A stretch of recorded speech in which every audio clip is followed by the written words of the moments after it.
এখন এটা বললে তো আমরা সবাই বলবে আওয়ামী লীগের। সত্য বললেই এখন আওয়ামী লীগের দালাল।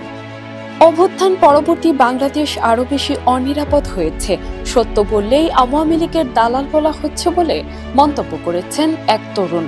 সম্প্রতি নিরাপদ সড়ক চায়ের একটি অনুষ্ঠানে তিনি এ মন্তব্য করেন। তার এই মন্তব্যের একটি অংশ সামাজিক যোগাযোগ মাধ্যমে ছড়িয়ে পড়েছে, তবে বক্তব্য প্রদানকারী তরুণের পরিচয় জানা যায়নি। অনুষ্ঠানে ওই তরুণ বলেন, অভ্যুত্থান পরবর্তী বাংলাদেশের সড়ক আরো বেশি অনিরাপদ হয়েছে। আগে সড়কে ফিটনেসবিহীন বাসের পরিমাণ ছিল 30% কাছাকাছি, এখন সেটা দ্বিগুণেরও বেশি হয়েছে। তিনি বলেন, আগে রাস্তায় আনফিট বাস দেখা গেলেও কালো ধোঁয়া ছাড়ে এমন বাস তেমন দেখা যেত না, এখন ঢাকার সড়কে হরহামেশা এটা দেখা যায়।